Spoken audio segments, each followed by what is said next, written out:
ජීවිතේ එකපාරක් හරි මේකක් පැදලා මැරුණත් සෙපයි. ලංකාවේ කොල්ලෙක්ට BMW S1000 RR එකක් දකින්නවා කියන්නෙම නිකන් හීනයක් හැබෑවිනා වගේ හැඟීමක්. මේක නිකම්ම බයික් එකක් නෙවෙයි. මේක තමයි ලෝකේ වේගවත්ම බයික් හදපු ජපානයේට ජර්මනියෙන් ගහපු රිවර්ස් ෂොට් එක. අද මේ වීඩියෝ එක සාමාන්‍ය එකක් නෙවෙයි. මේක තමයි මාස්ටර් ක්ලාස් එක. ඔයා බයික් පිස්සෙක් නම් ඔයා හොයන හැම පොඩි ඩීටේල් එකක්ම ඇණයක් ගානේ අපි අද මේ යකාව කැලි කරනවා. එනම් ලෑස්තිද? යමු වීඩියෝ එකද. මුලින්ම අපි කතා කරමු කවුරුත් කතා කරන ඒ ලුක් එක ගැන. 2010 දී මේක එනකොට ආවේ අර ඒලියන් ෆේස් එකත් එක්ක. එක පැත්තක ලයිට් එකක් රවුම් අනිත් පැත්ත කොටු. ඒකට අපි පිස්සු වැටුණා. හැබැයි අලුත් මොඩල් එකේදී BMW එක සම්පූර්ණයෙන්ම වෙනස් කරලා මේකට ෂාක් ෆේස් එකක් දුන්නා.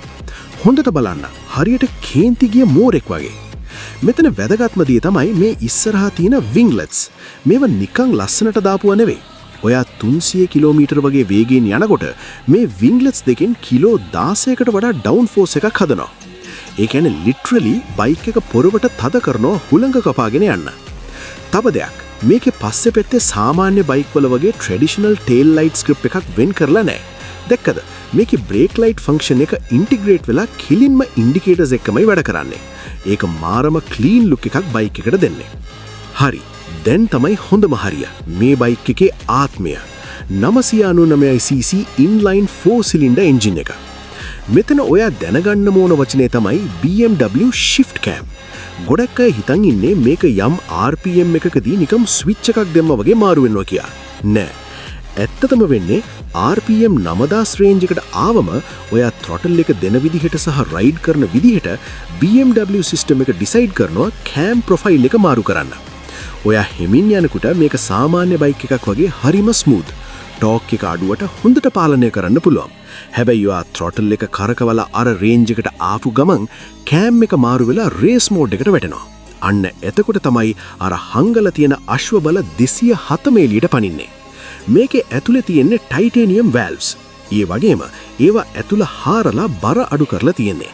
ඒ නිසා තමයි මේ එන්ජිමට 14600 RPM වෙනකන් කිසිම අවුලක් නැතුව කෑ ගහන්න පුළුවන්. වේගයේ වගේම වැදගත් දේ තමයි නවත්ත ගන්න එක. මෙතන ලොකු කතාවක් තියෙනවා. 2019 ලොන්ච් එකේදී BMW එක ආවේ හේස් කියන ඇමරිකානු සමාගමක් එක්ක එකතු වෙලා හදපු බ්‍රේක්ස් එක්ක. හැබැයි පස්සේ ආපු බැචස් වල Brembo හෙවත් M branded calipers එහෙමත් එනවා. ඉතින් ලංකාවට එන බයික් වල මේ දෙකම මික්ස් වෙලා තියෙන්න පුළුවන්. කොහොම වුණත් මේ දෙකම සුපිරි. මේවට කියන්නේ M brakes. මේකේ තියෙන cornering ABS සිස්ටම් එක නිසා ඔයා වංගුවක ෆුල් ඇලවෙලා ඉන්නකොට බ්‍රේක් ගැහුවත් බයික් එක ලිස්සන්නේ නැහැ. ඉලෙක්ට්‍රොනික ගැන කියනවා නම් මේ අඟල් 6.5 ස්ක්‍රීන් එක නිකන් ටැබ් එකක් වගේ. මෝඩ්ස් 4ක් එනවා, cruise control, heated grips වගේ සැප පහසුකම් පවා මේකේ තියෙනවා. පොඩි අවවාදයක්. ඔයා M package එක ගත්තොත් ඒකේ එන්නේ carbon fiber wheels. පට්ටම සැහැල්ලුයි. හැබැයි මතක තියාගන්න ලොකු වලවල් තියෙන පාරවල් වල නම් මචං පරිස්සමෙන් යන්න ඕන. මොකද කාබන් රිම් එක ඩැමේජ් වුණොත් රිපෙයාර් කරන එක ලේසි නෑ, වගේම ලාභත් නෑ. සාක්කුවට දැනෙන්නම වදින වැඩක්. හරි. අපි බයික් එකේ ලස්සන ගැන කතා කළා. පවර් එක ගැන කතා කළා. දැන් අපි යමු ලංකාවේ අපිට මුහුණ දෙන්න වෙන තිත්ත ඇත්තට. සරලවම කිව්වොත් ලංකාවේ සාමාන්‍ය නීතිය අනුව 1000cc බයික් පාරේ පැදෙන්න තහනම්. මේක ඇත්තටම හදලා තියෙන රේස් ට්‍රැක් එකට විතරයි. අපි වලිය සාමාන්‍ය මිනිස්සුන්ට මේක පාරේ දානවා කියන්නේ පොලිසියට හැංගිමුත්තම් කරන්න වෙන වැඩක්. හැබැයි ඉතින් ඔයාගේ තාත්තා ඇමති කෙනෙක් නම් නැත්තම් ලොකු කනෙක්ෂන් එකක් තියෙනවා නම් ඔයාට මේ නීති රීති අදාළ නොවෙන්න පුළුවන්. එහෙම අයට නම් මේක බය නැතුව ඕන පාරක පෙදින්න පුළුවන්. ඒත් ඉතින් අපි වගේ සාමාන්‍ය කොල්ලන්ට නම් මේක ගෙදර තියාගෙන බලන් ඉන්න වෙන ගරාජ් ක්වීන් කෙනෙක් විතරයි. පාරේ දානව නම් ඒ රිස්ක් එක ඔයාගේ අතේ තියෙන්නේ. කොහොම වුණත් මචං නීති මොනව තිබ්බත් ගණන් කොච්චර වැඩි වුණත් BMW S1000 RR එකක් ගෙදර තියෙනවා කියන්නේ ඒ කොල්ලා ජීවිතේ මොකක් හරි ලොකු දෙයක් දිනාගෙන තියනවා කියන එකයි. මේක නිකම්ම යකඩයක් නෙවෙයි. මේක ආර්ට් එකක්. දැන් මට කියන්න. ඔයාගේ අතේ කෝටියක් තිබ්බොත් ඔයා මේ ජර්මන් ෂාක් එක ගන්නවද නැත්නම් ඒ සල්ලි වලින් JDM කාර් එකක් ගන්නවද? පල්ලෙහෙන් කමෙන්ට් කරගෙන යන්න. ෂෙයාර් පාරක් දාලා සපෝට් එකක් දෙන්න. පරිස්සමෙන් පදින්න.